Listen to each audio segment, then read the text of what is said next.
Di dunia ini, apakah sholat kita lemah hadirin hadirat. Sholat kita ketika kita berjamaah kita jarang, kita tidak pernah sholat berjamaah, bahkan kita sholat sendiri-sendiri terkadang kita meninggalkan sholat tersebut. Kadang sudah waktunya habis kita sholat sendiri, belum tentu sholat kita diterima oleh Allah. Sholat sendirian Allah kasih pahala satu. Ketika Allah kasih pahala satu, itu khusyuk diterima oleh Allah. Tapi ketika sholat kita tidak diterima oleh Allah, maka di situ kita nggak tahu apakah sholat kita yang akan menjadi jaminan. Awwalu ma yuhasabu bil 'abdi yaumal qiyamah as-shalah. Besok yang jadi pertanyaan nanti ketika di kiamat hari akhir nanti, duduk gantengmu, duduk sokehmu, bukan kecantikanmu, tapi yang jadikan pertanyaan pertama nanti ialah masalah sholat. Sholat kita, apa amalan apa, ibadah apa yang akan kita andalkan ketika kita menghadap Allah? Amal ibadah apa yang akan kita andalkan hadirin? Sudahkah kita merasa siap jikalau dipanggil malam hari ini dicabut roh kita oleh Allah? Jikalau malam hari ini kita menghadap Allah, meninggalkan semuanya yang ada di dunia dan seisinya ini, yang kita cintai, keluarga kita akan kita tinggalkan, anak yang kita lucu-lucu akan kita tinggalkan, orang tua kita tinggalkan, semuanya yang mencintai kita akan kita tinggalkan ketika kita menghadap Sang Khalik. Terus amal ibadah apa yang akan kita bawa hadirin hadirat? Ada 3 amalan yang akan menolong kita. Yang pertama al-ilmu. Ilmu ini ketika kita belajar, makanya utlubul ilma walau bisin, talabul ilmi fariidatun minal lahdi ilal lahdi. Begitu mulianya orang yang belajar ilmu, begitu mulianya orang yang ngaji, seperti panjenengan yang duduk di majelis malam hari ini. Ini adalah taklim, ini adalah majelis ilmu. Karena apa? Karena sangat pentingnya orang yang belajar ilmu. Talabul ilmi fariidatun minal lahdi ilal lahdi. Sampai akhir hayat kita diwajibkan untuk mencari ilmu. Jadi gak ada alasan kita tua, gak ada alasan kita sibuk. Karena ilmu, di majelis ilmu inilah yang akan mengangkat derajat kita. Amin. Dan yang akan menolong kita. Amin. Ketika kita di alam barzah. Mudah-mudahan kuburan kita menjadi raudhah min riyadil jannah. Amin. Amin. Ya Allah ya Rabbal alamin. Apa yang akan menolong kita ketika nanti kita di alam barzah, yaitu sedekahun jariyah. Ketika kita punya rezeki, ketika kita punya harta, kita sedekahkan untuk apa saja, untuk perjuangan Islam, untuk pembangunan Islam, untuk pondok pesantren, untuk masjid, untuk madrasah, untuk majelis taklim, untuk santri dan lain sebagainya. Harta kita nanti yang akan menolong kita ketika kita menghadap Allah, ketika kita berada di alam barzakh. Sudahkah kita semua amalan-amalan 3 ini? Dan yang ketiga adalah waladun soleh, anak yang soleh dan soleh. Bagaimana keadaan anak-anak kita hadirin saat ini? Apakah anak-anak kita saat ini berada di pondok pesantren? Ataukah anak-anak kita di malam minggu berdandan rias, hura-hura dan puas-puas? Mereka terjebak di dalam maksiatnya malam minggu, mereka terjebak di dalam narkoba, terjebak di dalam zina, terjebak di dalam mabuknya. Bagaimana keadaan anak kita? Apakah anak kita saat ini sedang mendoakan kita duduk di majelis ilmu seperti kita? Ataukah anak kita nggak tahu di mana posisinya saat ini? Anak yang bisa menolong kita ketika kita di dunia, dan anak bisa menolong kita ketika kita di alam barzah dan di akhirat. Tapi anak bisa menjerumuskan kita di dunia, anak bisa menjerumuskan kita di alam kubur, anak bisa menjerumuskan kita di akhirat. Oleh karena itu tidak ada solusi yang lain kecuali anak kita titip Bu di jero pondok pesantren. Lek wis di jero pondok pesantren sama nggak mikir opo-opo, siji mikir golek duit kayak sakune anak ning jero pondok ya opo anakku. Setiap anak sampai ngaji mengalir pahala kepada kedua orang tua, menjadikan orang tua tambah nyambut gawe tambah gampang, tambah mudah. Lek anak di jero pondok apakah jadi kita kerja makin berat? Tidak.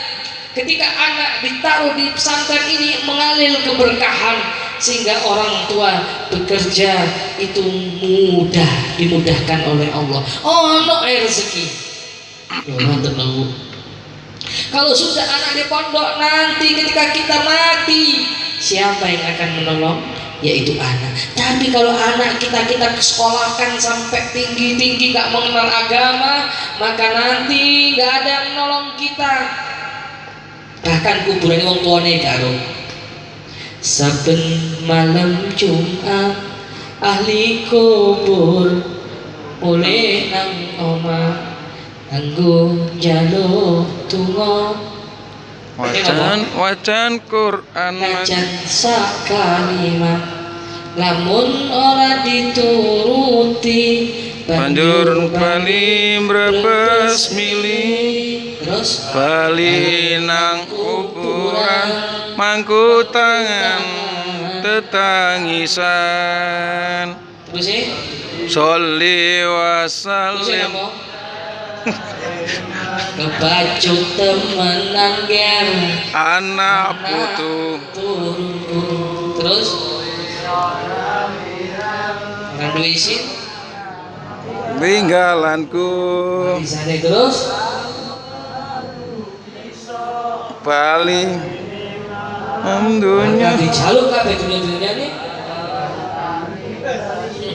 tinggalanku sing si ono sholli wa salim da iman ala mada sholli wa salim da iman ala mada wal ali wal ash'ar qad wahada wal ali wal ash'ar biman qad wahada. Paling penting ya imam al-mujahidin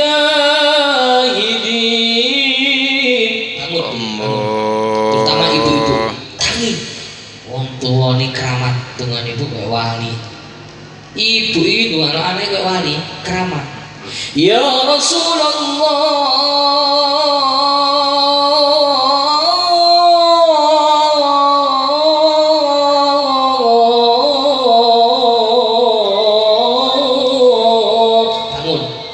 Rabbi habli minas sholihin. Tak tulis coba nih kalau sama tangi ibu, sama dungak no anak nih, terutama anak juru pondok ya Allah, panjenengan dadek no anak kula anak sing soleh. Amin ya Allah. Panjenengan dadosaken anak kula niki harapan satu-satunya tiang sepah ya Allah, sing saged nulung kula ya Allah. Amin ya Allah. Anak ya tangi ning pondok sadurunge subuh tangi terus Al-Qur'an ngapalno Qur'an ngaji kita. Pengalir. Napa ana sing terus Al-Qur'an sing ngapalno Al-Qur'an. Wa qur rabbi adkhilni mudkhala sidqin wa akhrijni mukhraja sidqin waj'alni terus ngaji waj'alni min ladunka sultanan nasira وقل جاء الحق وزهق الباطل إن الباطل كان زهوقا. Mengalir. Tadi konek antara anak ibu konek gelombang positif tabrakan yang jelas yang langit. Masya Allah, malaikat bu sampai kesel. Jadi ini apa?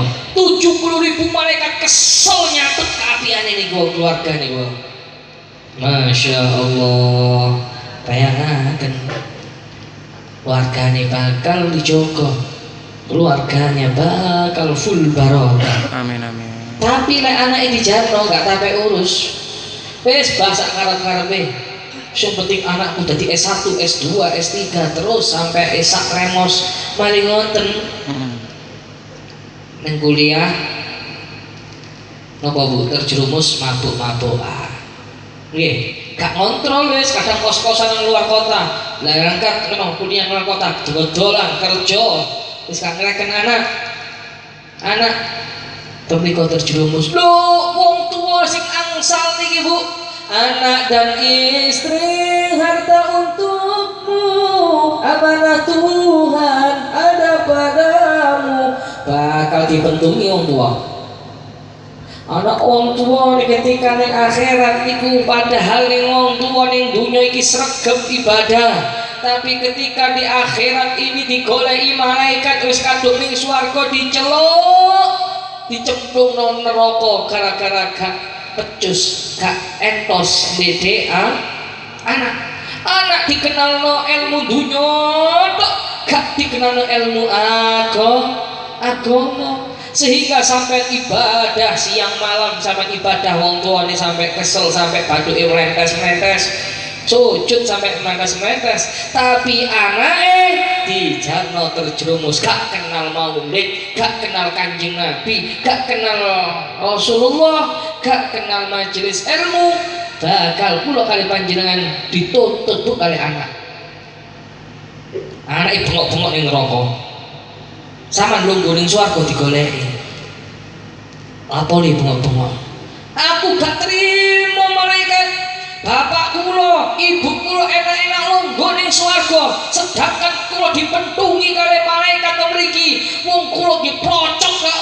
Kula lahir itu kok bapak kula lahir kok emak kula. Kok enak-enak mak bapak kula lungguh-lungguh mek bidadari, sedangkan kula dipentungi kali malaikat. Gak terima malaikat. Akhirnya sopo bapakmu digoleki Bu, sopo emakmu digoleki, dicemplungno, dijegono ning neraka. Walaupun sampai wis ning swarga, tapi lek iso ndidik anak sing sae, anak ditereng ning pondok, anak dadi hafid